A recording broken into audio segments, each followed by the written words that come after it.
categories: the killer, the victims, and the bystanders.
began, people changed. One day across the valley, we saw houses burning and people fleeing from their homes.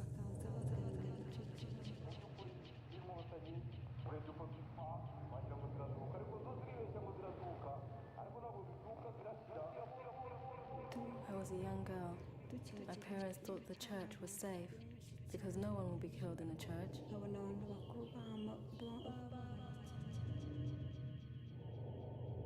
When we arrived, I could see the older people were very sad and upset. Everybody was scared, but nobody knew what was going to happen.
Came in and stood in front of us. Gachumbitsi said that everyone should know what they were there for. He said that all those who were there should be killed, that no one should survive.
Shaking me with his foot to see if I was alive.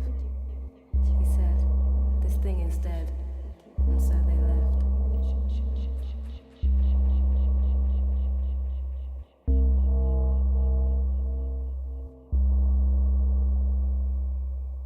At night, the dogs would come to eat the bodies. Once a dog was eating someone next to me. I threw something at the dog and he ran away. I hid in a small room. That's where I stayed and slept for 43 days.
Hello, hello, hello.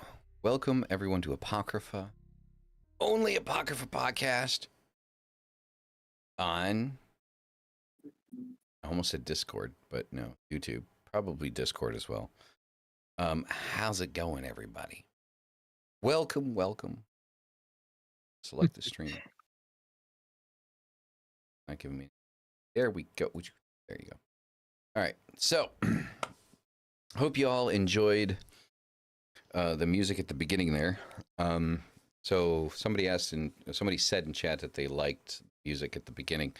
I just want to take a brief second to talk about it because I think I like weird, mysterious shit. So the music at the beginning is from a band group composer I don't fucking know called Tear Gas and Plate Glass. They only came out with one album in 2007 called Black Triage. Nobody knows who the members are, who produced it, who made it, like nothing. Like there's just nothing out there. Like there's nothing on Wikipedia. There's nothing anywhere about them. And so what I really like about that particular soundscape is it gives that vibe that's almost like you're kind of listening to something that you're not supposed to be listening to. Because nobody has any information on it. Like it's one of those things that either you know about it or you don't. So if you enjoyed it, that's what it is. Tear Gas and Plate Glass. You can find that on Spotify. I've been informed. Anywho, welcome, welcome, welcome. Mystic, how's it going? It's going. Hope everybody had a good time off for the last couple of weeks. If you celebrate Christmas or whatever, I don't know how many people in here actually celebrate Christmas, but I'm sure a lot of them do something. Yule, solstice. Who knows? We celebrate Christmas. Black magic, trees under the.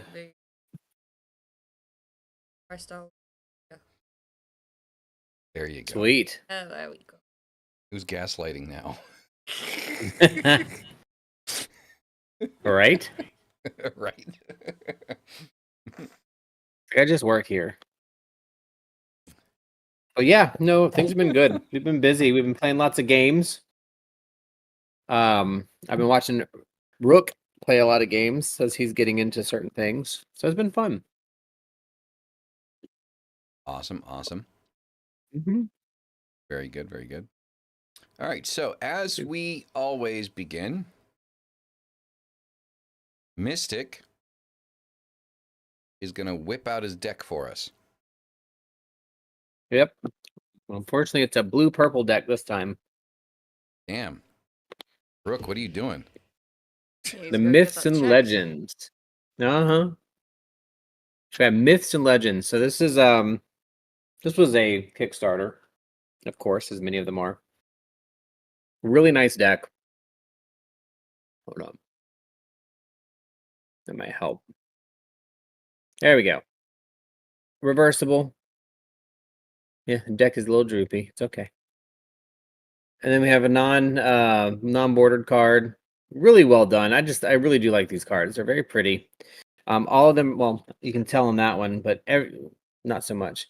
Every single one of the cards is built upon some sort of myth or legend if you look into the card enough. And I do have the book that goes along with it because it's quite neat.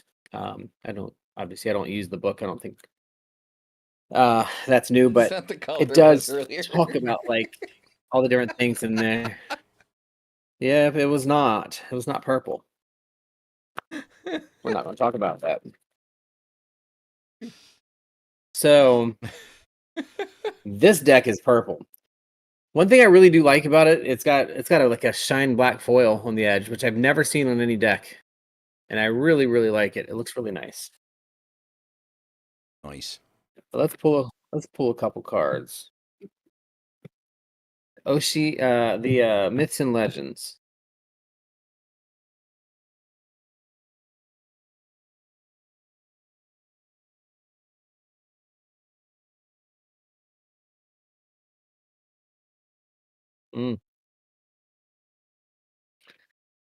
All right.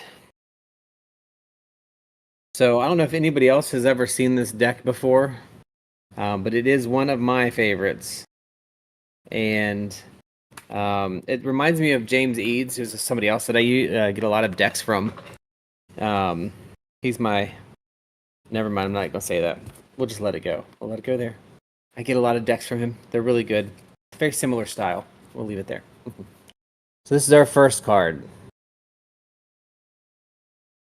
I gotta back it up just a little. Gotta get it to the right. 10 of Wands. I'm trying to get it so it... There, looks like that's as good as it's going to get.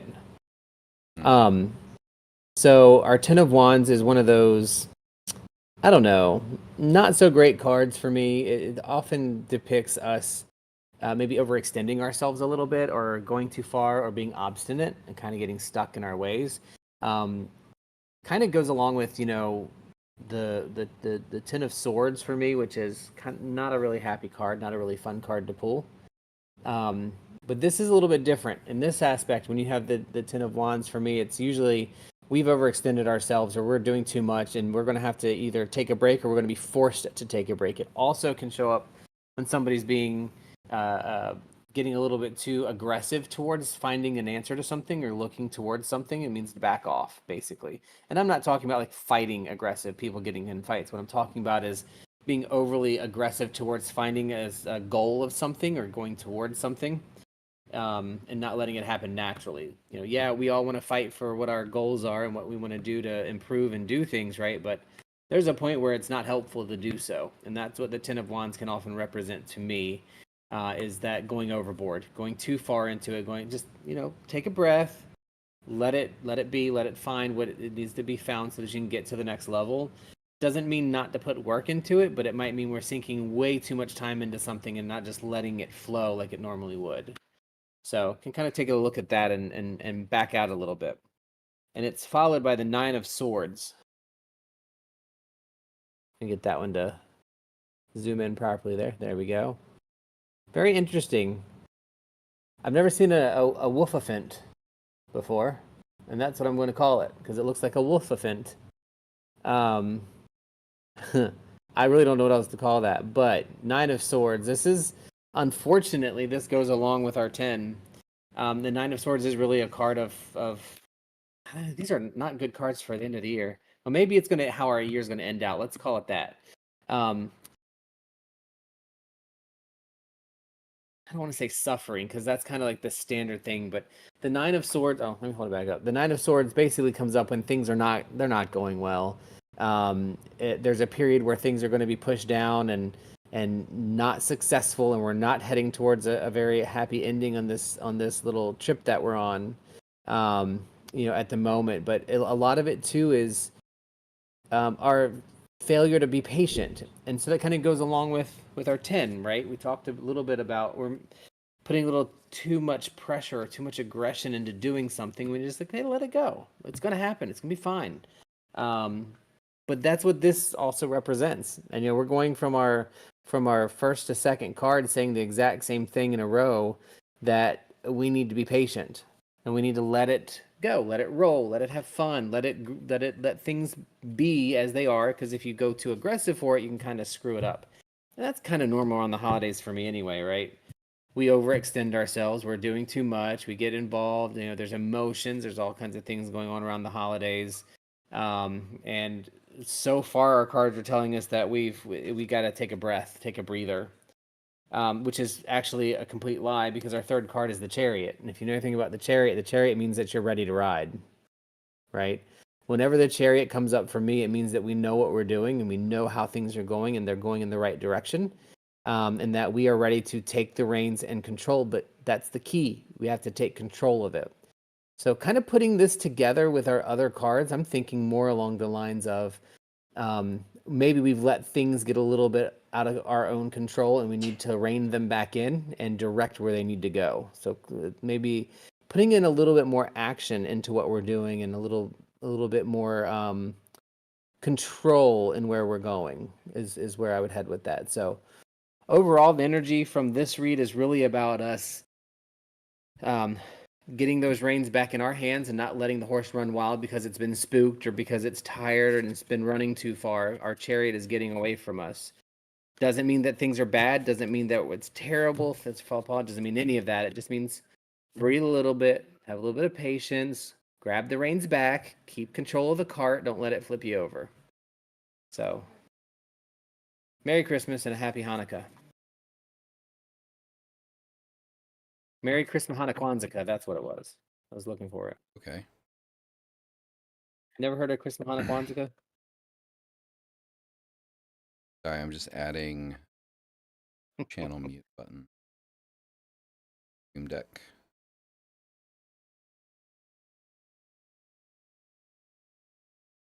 That's the kind of deck I don't have.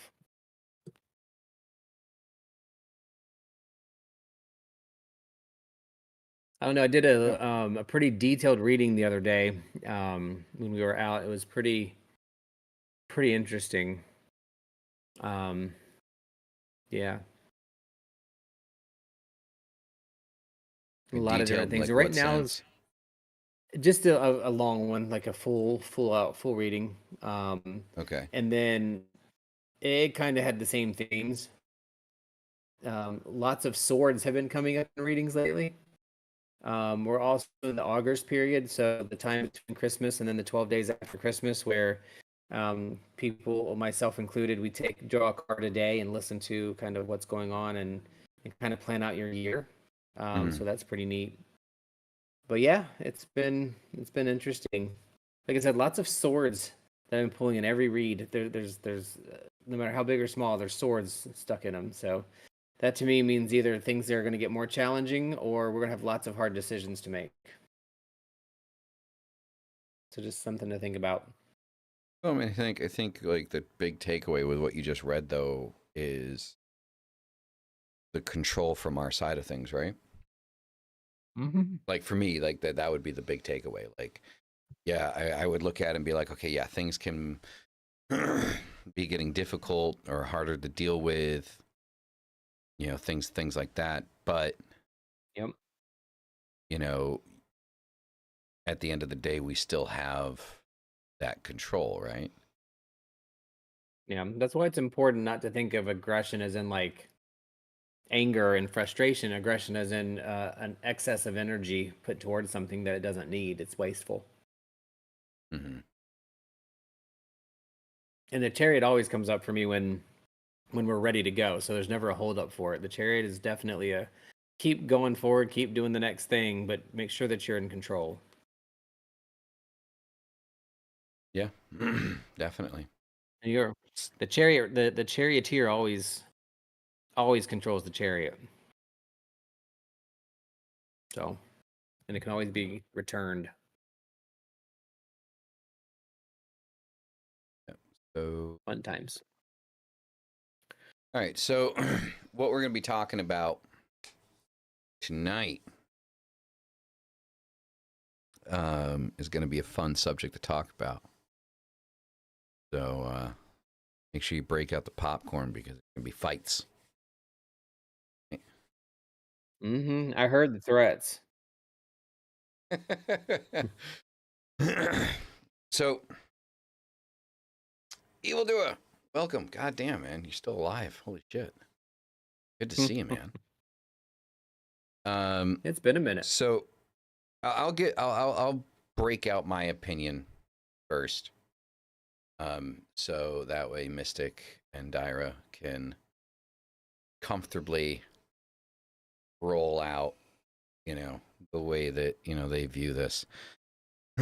So for me, I think that the term chaos magic is, again, understand that this is my opinion. I believe that the term chaos magic is modern, frivolous BS. And the reason I feel that way is I believe that all magic is derived from a point of chaos. Magic, the idea of magic, practicing magic, is to provide form to the formless, direction to the directionless. It is to pull from that which is around you, because the state of the universe is in a natural state of chaos. It always is. It always will be. The greatest explanation or example I can give of that is electricity, right? Electricity is there. We know that that energy is there. It is the cables that give it direction and the light that gives it form, or whatever that electricity is going into. Cables give direction. The end spot where that electricity goes, purpose gives it. It is chaos, directionless, given direction, purpose. So I believe that magic is the working of chaos and giving that chaos form, direction, purpose. Now, that being said, we know that Apocrypha is not an echo chamber. Apocrypha has never been designed to have a conversation where everybody agrees with what's being talked about. It has been designed to have discussion, sometimes heated debate about ideas, philosophies, concepts. I can tell by Mystic's antsiness, he disagrees with me. I know for a fact that Dyra disagrees with me. So it's going to be interesting to hear what they have to say, what their perspectives are on chaos magic and all of that, and how to use it creatively, right? But the first thing is we have to talk about their standpoints on chaos magic. So, Mystic, we're going to start with you. Well, we'll start with you're wrong. Completely. I'm kidding. I had to. I was just ready for that. No. I mean, this is going to be a standard conversation for me that we've had 100 times, and that is where it's just a differing viewpoint perspective, because I mean, when people talk about chaos magic, I don't envision or see a separate entity of magic like I do when you say like baneful magic, or I don't know, sympathetic magic, or different dialects or different types of magic. I don't see chaos magic as one of those categories. I see it kind of as its own thing of an expression of the chaos magic. So in a way, I can understand where you're coming from. And while I do believe in chaos theory of things, that the world is chaos that's given order, I think chaos magic is a specific approach to that magic, right? That other magics don't have. So if I'm not a practicing chaos magician, then my approach to magic is from an orderly fashion. If I'm a chaos magician, then my approach to magic is from the standpoint that things are in chaos, and within that chaos, when we allow ourselves to wander freely and to think openly, that those things kind of fall into place into some sort of recognizable trend or pattern that we can then use in our ritual or our project. It's why there's such a big focus, I think, on sigils and things like that, that really have a part of that process. So I see it differently. I don't see it as like, I mean, I don't know how else to say it. I don't see it as that deep. Meaning, I mean, we can go back, like I said before, and say like, yeah, well, magic is chaos. That's sure, but chaos magic is a specific thing. It's looking at things a specific way. So if we talk again, phrasing, all magic is born of chaos. All things are born of chaos. The whole world is born of chaos. Sure. Chaos magic is its own specific thing that is separate from the rest of it. Yes, it is separate. It is a whole different entity thing for me. Does that make sense? So it's because I always go back, that's how my mind thinks, to the definitions of things.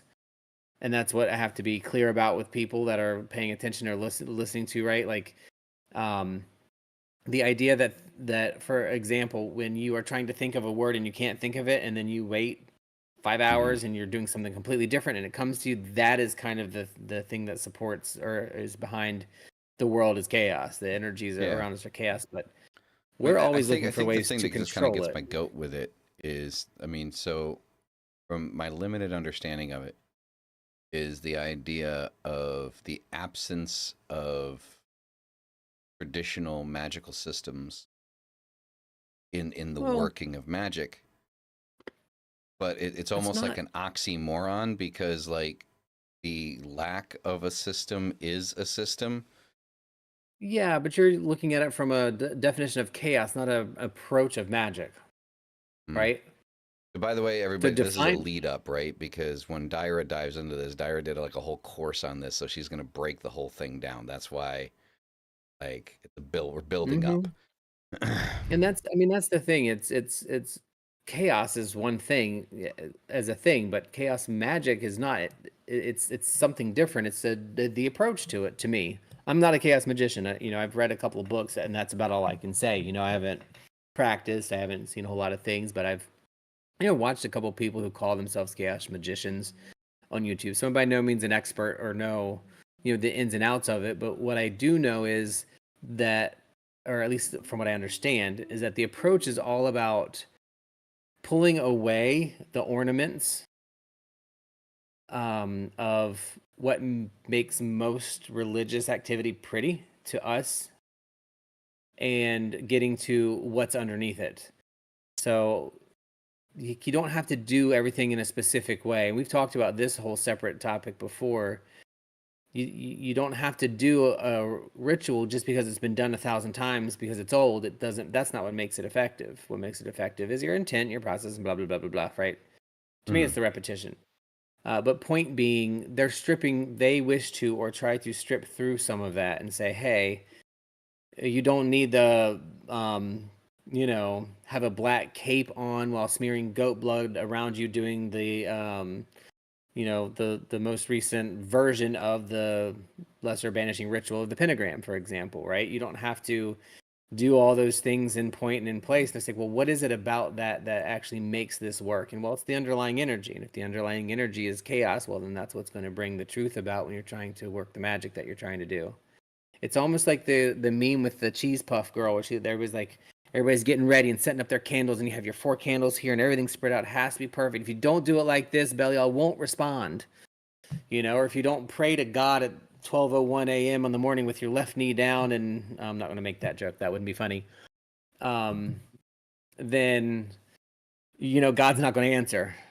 It's that kind of stuff to me. But again, I'm certainly not a chaos magician, and what little bit I do know is just from reading and watching other people. But that's what I always got out of it was that approach of, yes, it's a modern, craft, but its purpose is to get rid of all the fluffy bunny stuff and craziness and just let our minds be one with the universe and do.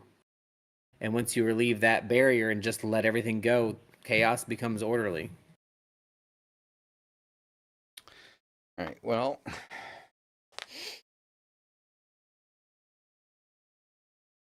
take us to school.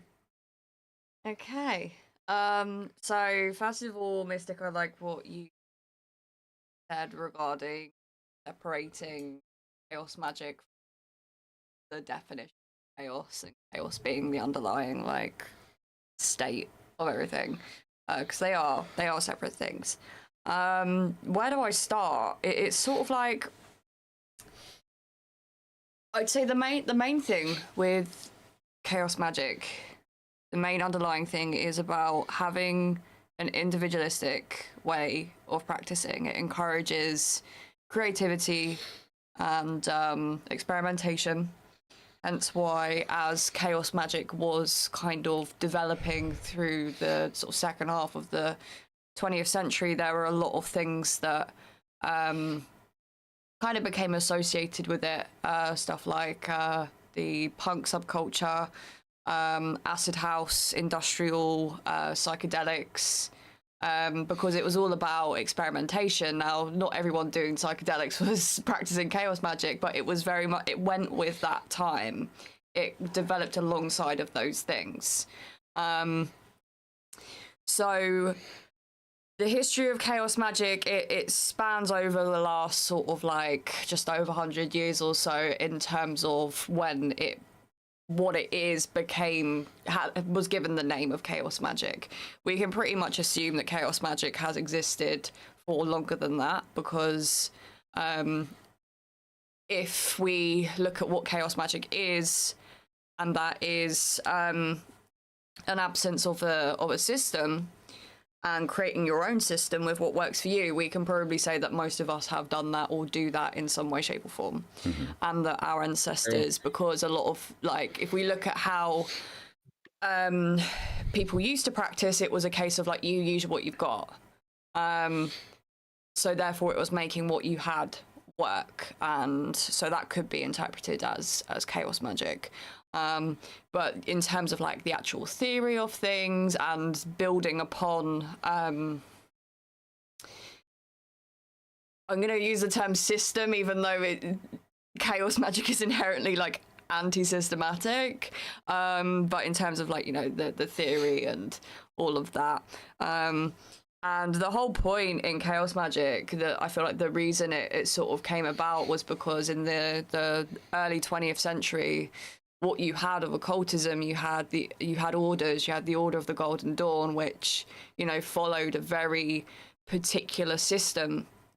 And, you know, if you know anything about Crowley's history and his association with the Golden Dawn, he fell out with a lot of people because of his desire to do things differently, and probably just his general character.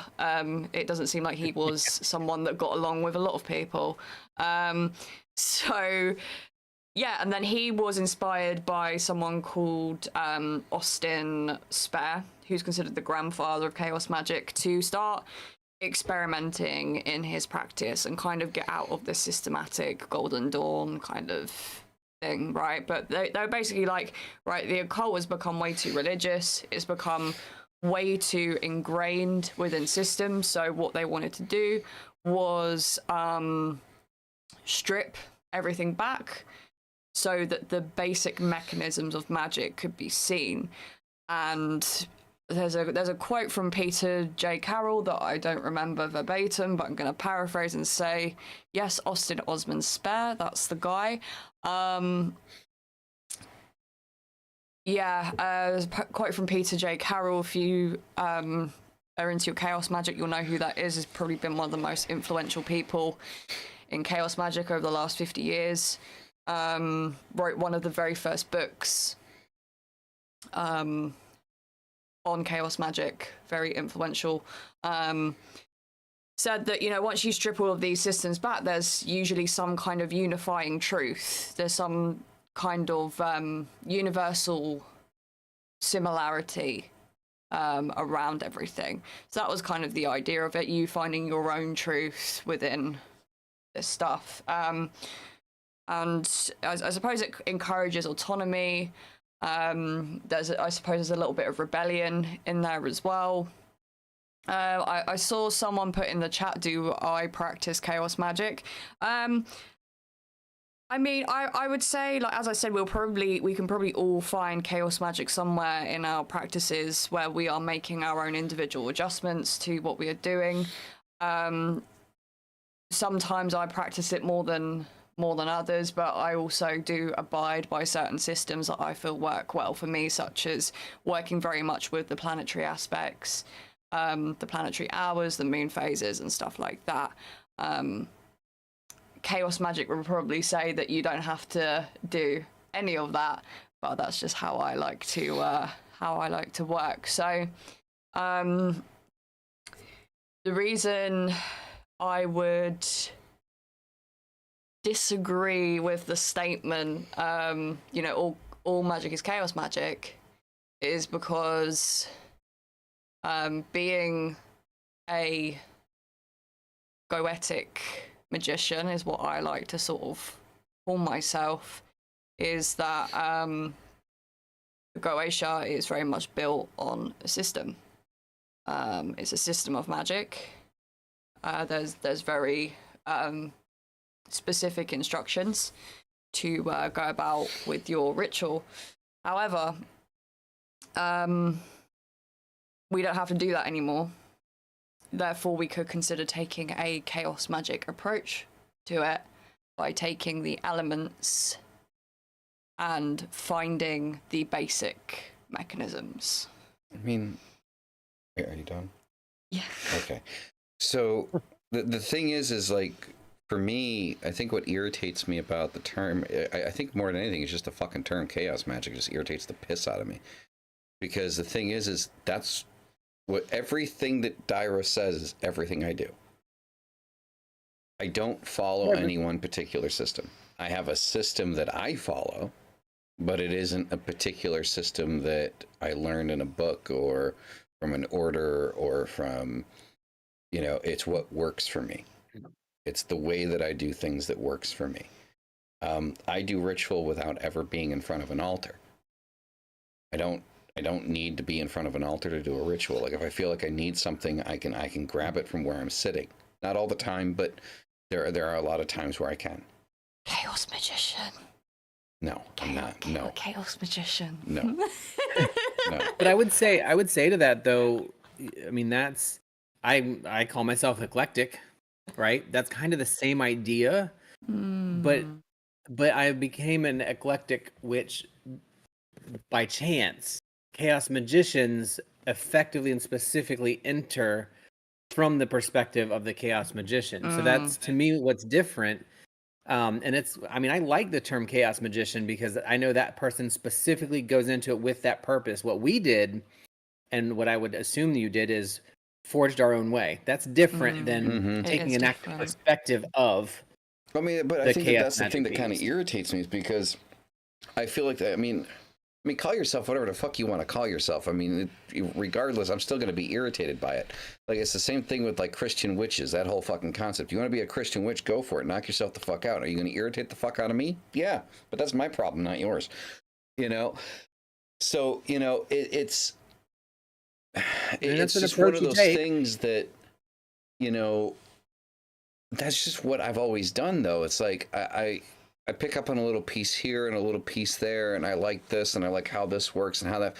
Like when for the first couple years doing magic, you didn't sit down though and say, "I'm going to take this system and strip it of all of its things and try to find where the beginning is."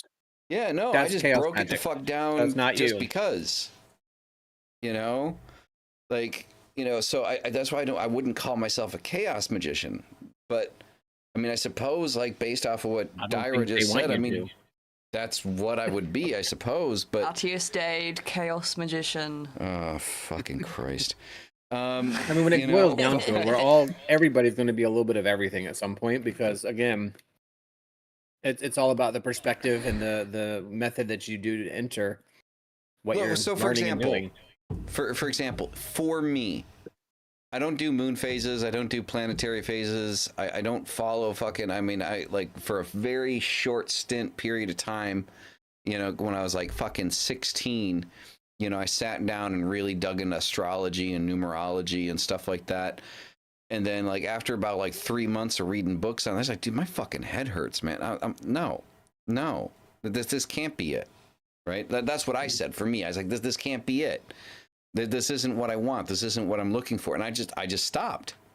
You know, is the whole thing with the tarot. The reason I don't read the books, because I don't want a preconceived idea in my head of what the fucking cards mean.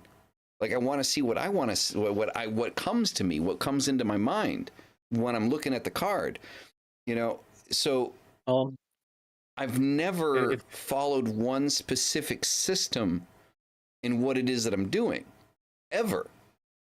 Like, I use a little bit of this and a little bit of that, and I've come up with something that works for me, generally speaking, whether in front of an altar or not in front of an altar. And yeah, I mean, so for me, it's just like, I think it's just like everything Dyra said, I completely agree with, you know, that process. It's a process. Stripping away a process is a process. But, you know, I agree with everything, and I think everyone should work that way. In my personal opinion, I think everyone should do magic that way. Like, find what works for you. Yeah, I mean, that's not all it is, though. I think that's, like, my way of sort of explaining how it exists within a lot of people's practices and could fall under what we consider to be chaos magic, but as Mystic said, it's like also about more so about being eclectic. But I wanted to comment on something that Curse said, because this is a really interesting thing when it comes to chaos magic, right? So Curse said, I mean, I don't agree with atheist witches. Like, how can you be atheist and a witch at the same time? So this is a super interesting thing about chaos magic, right? Is that they believe, not all chaos magicians, some chaos magicians are definitely theistic. I mean, you know, that's part of their own individualism.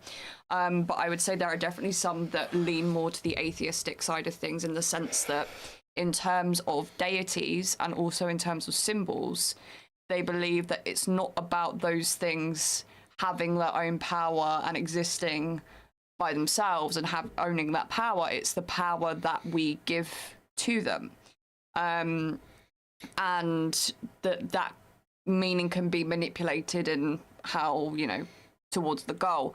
And this kind of falls into the idea of thought forms, servitors, and egregores, which is just a whole other crazy thing. But that is a big thing with chaos magic as well, which I don't think we've actually discussed before about thought forms, servitors, and egregores, at least not at length. No. So, yeah. Definitely something to be discussed. So also to answer Sad World, your question. So, but does it matter? Like, why do we have to put a label on whatever style of magic we practice? So I actually agree with that statement. I don't think that a label is necessary for the type of magic that you practice. Just magic in general. Magic is magic. If it works for you, what we're going for is results at the end of the day. If you get the results that you're looking for, then that's what matters. However, what Tree Sap said also plays a role. I think that when we label things, we're more looking at like the personal worldview or philosophy of the person that is practicing.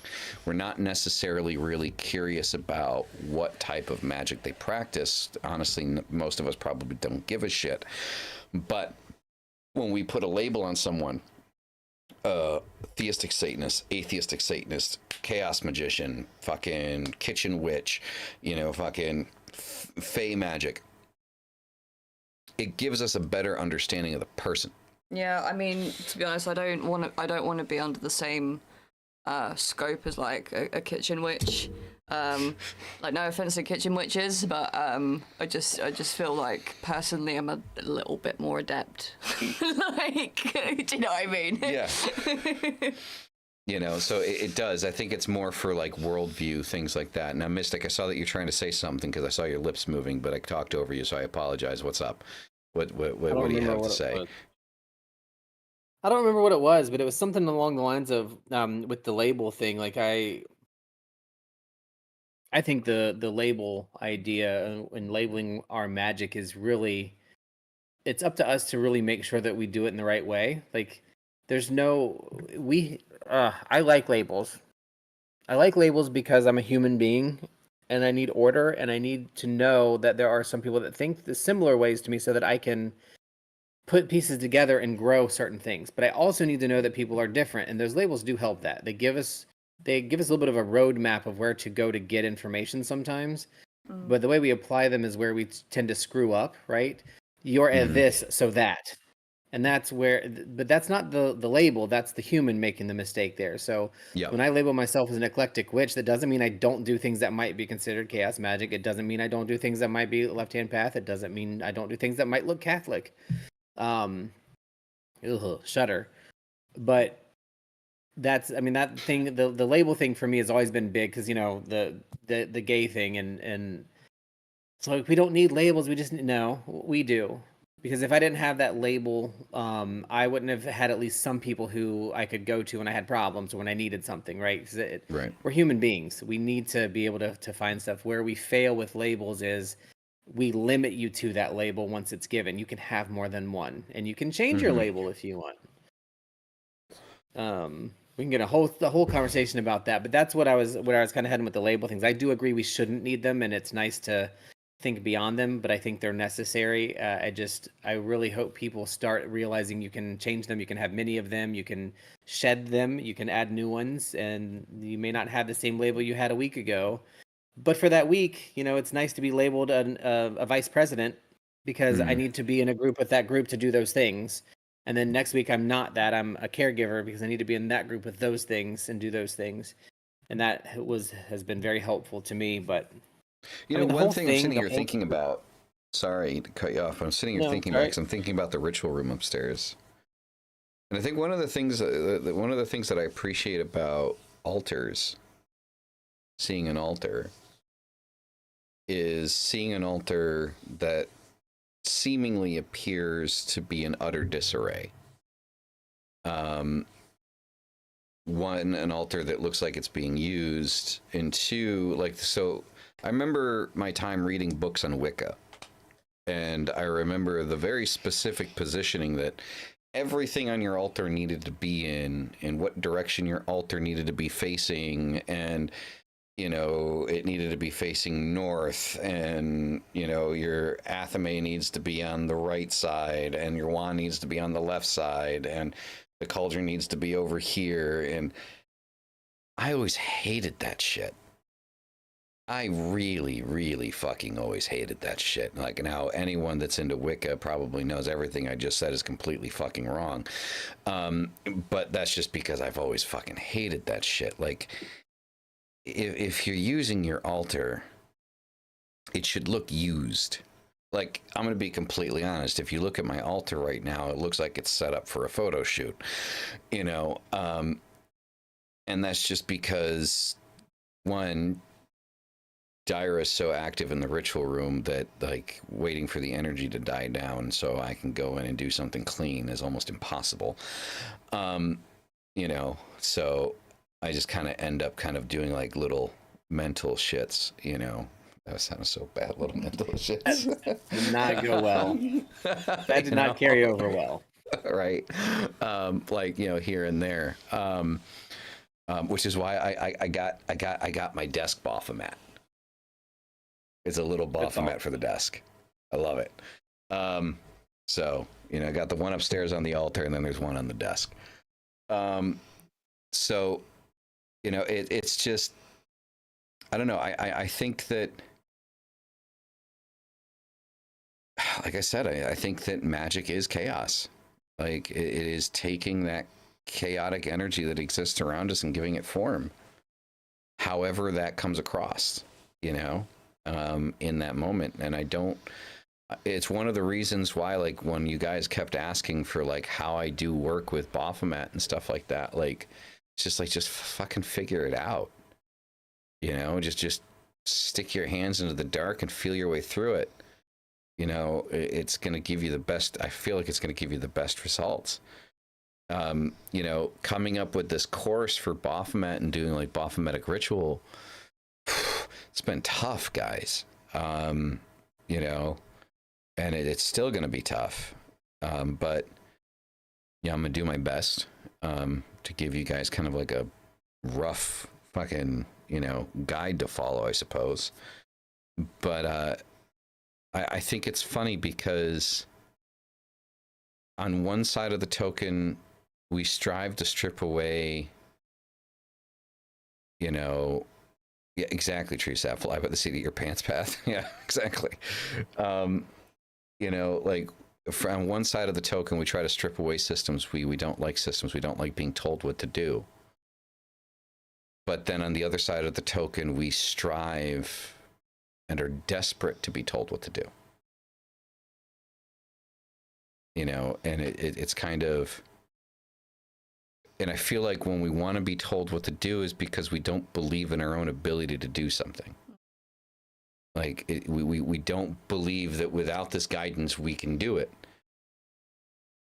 And that's the first failure in magic. Is if you don't believe that you can do it, it's not going to happen. Because you're going to put your own blockages in front of you, and you're going to stop yourself before you even get started. That's another reason why you're a chaos magician, because you believe that belief is a tool. I mean, I hope you guys all know that when the show ends, this conversation isn't over. and this is Do you recorded in want to history tell now. them?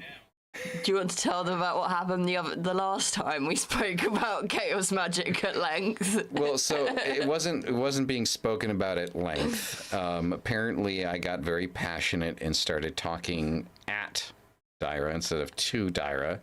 So I ignored him. So because she felt like she was being talked at, which I don't believe I was talking at her.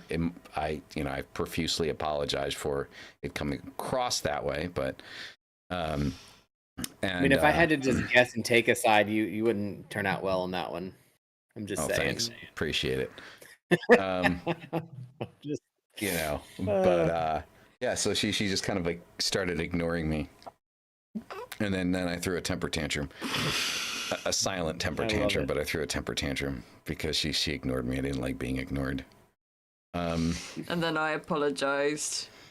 Yeah, so we both apologized for being jackasses. And then I said, maybe we shouldn't talk about chaos magic anymore. Well, no, I mean, and the thing is like I made the point that, like, I'm always open to changing my mind, but I need to be convinced. Like, in lieu or in light of, like, new information that I didn't previously have, I'm always willing to change my perspective and ideas on things. But I need the information to do that. So, Mystic, are you going to talk? Or are you licking your teeth? I'm not licking my teeth. What are you looking at? I'm chewing on my cinnamon. Oh, okay. What do you mean am I going to talk? I've been talking quite a bit. Are you saying I wasn't going to say something? It looked like you were going to say something, but I wasn't sure if you're chewing on something, licking your teeth. I don't know what the fuck is going on. I'm chewing on my cinnamon sticks. Oh, okay, well, I mean, he's always got to be chewing on a stick. That's chaos money magic. Now, what I was thinking in my head is, ain't nobody gonna try to convince you. That's your job to figure out. Well, I mean, it's not convincing. It's just providing. Then I will say in my favorite voice, mean what you say and say what you mean. Because you said specifically to convince you. I need to be convinced. Okay, yeah, I get that. So don't be a jackass. You knew what I meant. But really, in seriousness, though, yeah, and we've had the conversation 1,000 times. 99%, I think, of what people are trying to say generally are very similar to what other people are saying. It's just we have such a different perspective in the way to say it, and I think it does come down to semantics, honestly. Semantics, yeah. It's our body of words is different. Yeah, because I don't see chaos magic as a thing. I see it as an approach. It's like it's a verb instead of a noun to me. Yeah. So, I mean, yeah, it's just kind of like, I think there's a lot of things, like I've found it like so many times between you and I, Mystic, is that there's so many things that we talk about that, like, initially when we start the conversation, we almost completely disagree on it. And then like an hour into the conversation, we realize that we're saying the same fucking thing, just in a different way. Yeah. And it's because of the different way that we're saying it that we disagree with it. Me personally, I just don't like the label chaos magician. Like what I have seen of it doesn't appeal to me. Like, I mean, the few people that I've met that consider themselves chaos magicians, one of them was I think it was that DID guy. Like, I don't remember. Like, he used to date what's her face. Oh yeah, huh? The famous what's her face. I can't remember names, but we had him on, and I guess he considered himself like a chaos magician or some shit. Like he Are you talking about it's this probably guy better that I don't remember really names. weird? That motherfucker was off his fucking rocker. I actually deleted the interviews that we did with him. Like, I Was that deleted the one those. where like I think I stayed out of those? Yeah, like dude 'Cause it was was like just too off weird his for me? shit, man.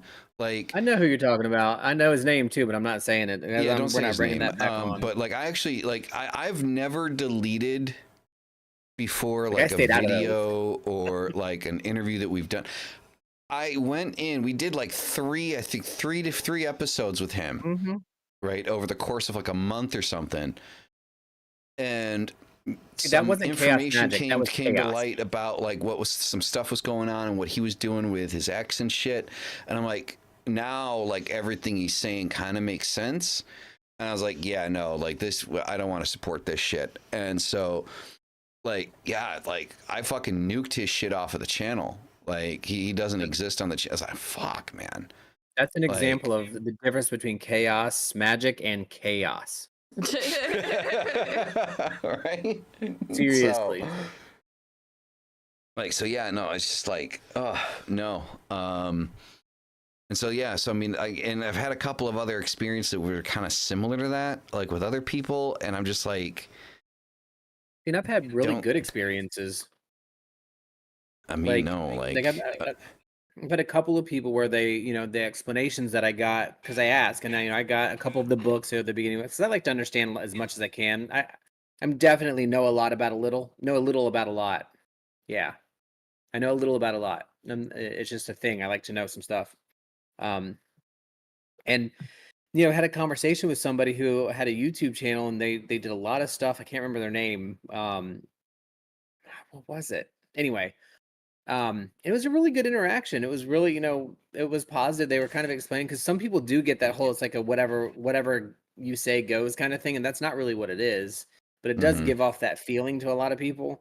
It's just, we just do whatever the hell we want, and that's that. And I'm like, it's a lot more than that, and it's appealing to people, though. I think, especially in current modern times, I think it's kind of appealing the way Wicca was 20 years ago. You know what I mean? yeah. The world is where the world is, and it's oh, I'm a chaos magician. Yeah, I really feel there's some appeal to it. So you have to I mean, really there's still, I'm dig not gonna lie, dude, to there's get still into parts it. of Wicca that I kind of miss. I would never go back yeah. to it. I would never go back to Well, it, but you still use them, I'm sure. It's the same for me. There's a lot of parts of Wicca I lit, but the parts I didn't like were very big. same. They were insurmountable. But it was very comforting. But it I really think is it's one of the just reasons why I keep that Celtic Magic book by DJ Conway, because there's some points like in the magic that I do, I like just going back to the earth. Like I like to kind of Same. separate. Like I like taking a moment to completely separate from like the entities and Baphomet and Lucifer and all of this shit, and just go back to the earth. I do. That's a big thing for us. When we're out of sync, it's always that gets us back together. But the threefold law is what pushed me out of Wicca mostly. It just Yeah, pissed me threefold off. is kind of like the whole karmic energy thing and everything is just kind of bullshit. Like, I mean, the thing is, okay, I mean, in my opinion, is bullshit. I hate saying it's my fucking opinion, because everybody's gonna be like, hey, that's true. It's like, well, I mean, everything I'm talking about is my fucking opinion, man. Like, nowhere on here anywhere does it say that like this is like rock hard fact. I get that so much of the shit I say as well. They're like, you're telling people how to practice. It's just like, why do I have to say that something's my opinion for you to understand that it's just my opinion? Right? Like, I don't know why do you people have to be say so that fucking way. literal? Yeah, that happens a lot though. So, That but happens yeah, I a mean, lot. I think like the whole idea of karma, it's like karma is something that you create. It's not something that comes back and bites you in the ass. Like, there's proof in the pudding, so to speak, that bad people get good things when they don't feel guilty about the bad shit they do. Karma happens because you feel guilt for what you've done. You create like that karmic energy surrounding yourself, and then you start to kind of move inside that bubble. You create your own karma. Now, does bad shit eventually catch up to people? A lot of people. Didn't they like technically never catch the fucking Zodiac killer? Like, they never caught him ever. I think it just recently somebody said that somebody cracked the case on that, but like, where's the karma on that? Like, I mean, how many people did he kill?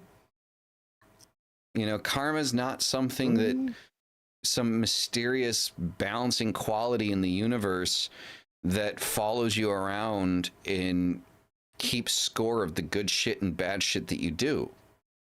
You're the only one keeping score.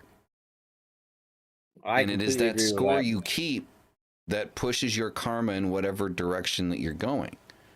I have seen too many people do too many shitty things and not ever pay for it. Karma has not worked the way I think people the Wiccan, I would say, would think of it. It's certainly not that. And I think we have the ability to manipulate and push karma to a degree. Of course we do. That's not a popular opinion, though. No, of course not. Well, everybody wants to think that there's some universal balancing factor. The thing is like, the reason why magic exists is magic is the manipulation of energy in the universe. If the universe was so absolute and kept score, the universe wouldn't allow us to manipulate the energy. Let's go science on it, right? If every action has an equal and opposite reaction, we consider that to be true, then threefold law can't be accurate. You don't know when that's going to go around. You don't know what it's going to affect, but it certainly isn't going to follow you around. The universe doesn't care who you are. Yeah, exactly. The threefold law was created by someone that just doesn't understand math. Like, it's just mathematically wrong. Right? Well, that too. I think it was a control thing. It's like, if I do this and I'm controlling people to do what I want them to do, and I want them to be all soft and nice and never get angry, and you can't ever do bad. You fuck with me, I want to fuck with you. Why couldn't they just say, "Oh, it'll come back to you"? Why do they have to have the 3 on the end? Like, I mean, everything has an amount. Like, even in Christianity, I think it's like 7 times or some shit, or 8 times. Yeah. Like something like that. Like, you know, like anything you do comes back to you like 7 times better or 7 times worse or some shit. Everything has like a multiplication factor to like how karma functions. But karma, in my opinion, I do think that karma exists, but I think if you want to understand, this is going to sound so fucking dumb, but if you want to understand my view on karma, read the Matrix philosophies. I'm not going to give you a specific book. I'm not going to give you a specific page and stuff like that. Read the book that was written based on the philosophy of the Matrix. That doesn't sound dumb. Because there's a part in the movie that specifically talks about karma and karmic energy. And the character that talks about it refers to it as my karma. This is my karma. This is what I've created for myself. You create your own karma. Right?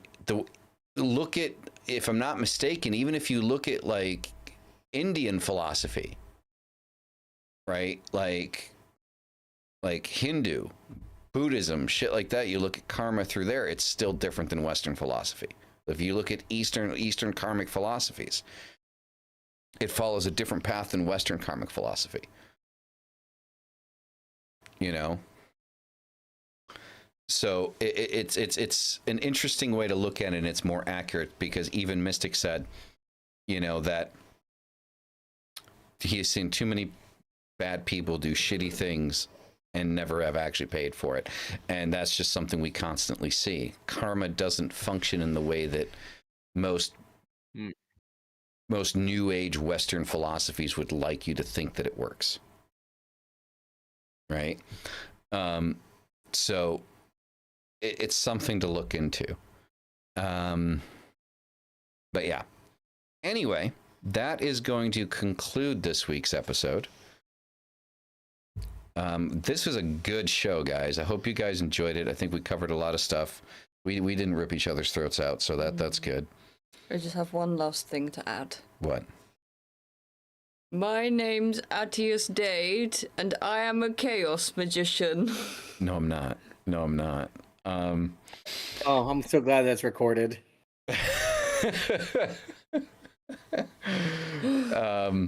So yeah.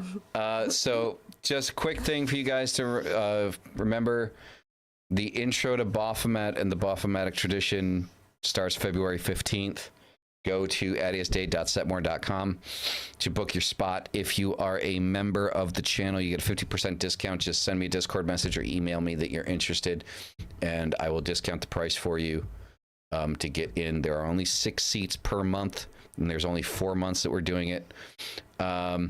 So that's how that's going to work. So just reach out to me if you're a member and you want to get in on that. Going into a lot of crazy fucking detail, guys, that I haven't gotten into live. And also going to be talking very detailed oriented on the ritual process that I go through. So basically how to do it in front of an altar and how not to, like, if you don't have an altar in front of you, how to do it in your head.